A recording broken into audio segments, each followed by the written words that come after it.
Hey Yellowknife, it's a gloomy Tuesday afternoon and time for another edition of Tuesdays on the Road with Mike. This week we're going to talk about some critical questions that you should ask to help you find a realtor when it comes time to sell your home.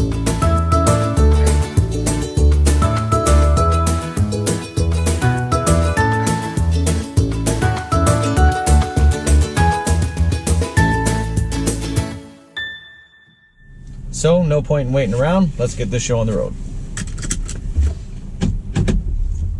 So when the time comes to sell your home, I'm of the opinion that it should be a no-brainer that you want to list with a realtor.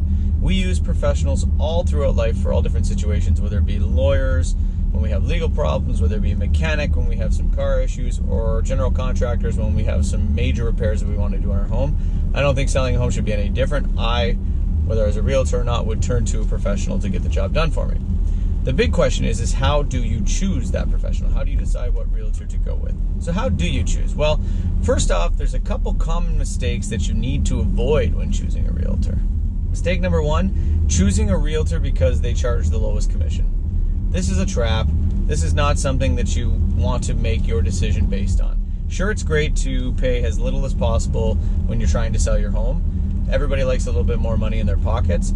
But at the end of the day, if you're choosing a realtor solely on the basis that they are offering you the cheapest commission, you've not taken into consideration all the other factors. You really want to be sure that the realtor you're hiring brings a complete set of skills and knowledge to the table and is not just offering the cheapest price. Otherwise, that money you saved on commission could be lost through poor negotiating or marketing of your home. Mistake number two to avoid is choosing a realtor just because they agree with you on the price that you've suggested for listing your home. It's great if you and your realtor see eye to eye in price on what your home should be listed for, but your realtor's opinion should be backed up by data. If you're sitting down with a realtor thinking about listing your home and they seem a little too eager to know what the price you have in mind is, then I would immediately be a little bit suspicious. A good realtor is already going to have done some research and they're already going to have a ballpark idea of what homes have sold for in the neighborhood and be able to try to place yours based on the improvements or lack of improvements around all the other comparable sales. In some cases, depending on how long ago your home was last sold, what you've been able to tell them prior to, they're going to be able to come to the table with an exact list price in which they think they should be listed for. And if that's the same as the list price you have in mind, then that's awesome. If not, there's some discussion to be had.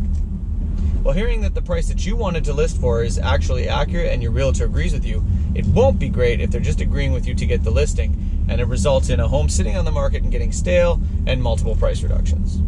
So what are some questions that you should ask a realtor that you're sitting down to potentially list with before you give them the contract? Number one, how do you come to a listing price? Any realtor should be able to sit down to you and explain how they come to a listing price. It's going to involve some degree of researching the neighborhood, researching comparable sales, showing you some of those comparable sales, and then talking about how your home differs, good or bad, to those sales. If you ask this question and you just end up with a long explanation with not much substance, then I'd be suspicious. Question number two, do you have any references or testimonials? I've heard it a million times over the last little while that we are living in what we call a review economy.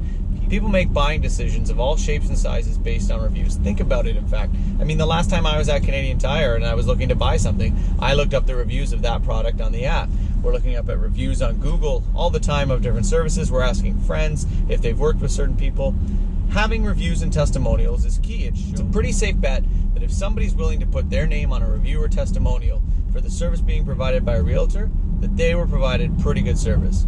So ask to see your realtor's reviews or testimonials. At Century 21, we use a service called Real Satisfied. The link's in the comments section below, so you can go over and see my testimonials of satisfied clients that I've worked with in the past. But however your realtor that you're interviewing chooses to quantify testimonials and reviews, ask them how, ask them to see it. Question number three, what is your marketing strategy? To me, this is the big one. In this day and age, with technology being what it is, there are so many ways to differentiate your listing from somebody else's. Your realtor needs to have a plan to create visibility and maximize exposure for your listing. And that plan needs to involve some form of utilizing today's technology. Like it or not, social media is changing the way that things are sold today. Whether it's homes or just straight classifieds, things like Facebook, Instagram, LinkedIn, Twitter, they're all changing the landscape for how we sell things. Your realtor should know what their marketing strategy is and be able to articulate that to you. And that marketing strategy has to be more than a sign in the yard and an open house. That marketing strategy also needs to contain innovative ways of marketing. Things like 3D tours, professional photos. Some of these things are no-brainers but need to be part of a solid marketing plan.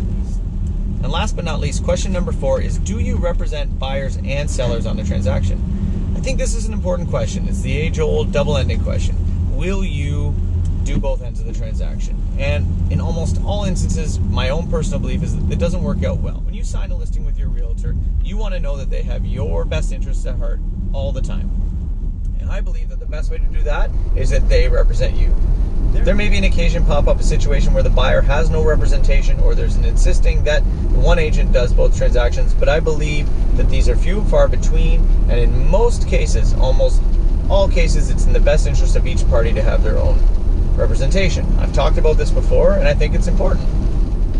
So ask your prospective agent, who will you be representing in a transaction? Will you double end this transaction? Better yet, if you're not comfortable with the idea of your agent double ending, let that agent know that you will not accept a double end on the transaction.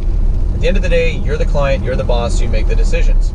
I hope that helps out a bit if you're in the process of thinking about selling your home and going to talk to multiple realtors, which is always a good idea. Those are 2 mistakes that you need to avoid and 4 questions that you probably should ask and know the answers to from an agent. So that's it for me this Tuesday. The rain is pouring down all of a sudden. You can probably hear it. Let's get it out of our system before the long weekend. Long weekend coming up. I hope everybody enjoys the long weekend.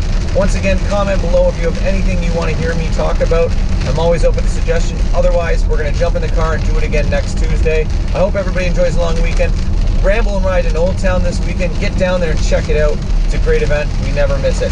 All right, Yellowknife, talk soon.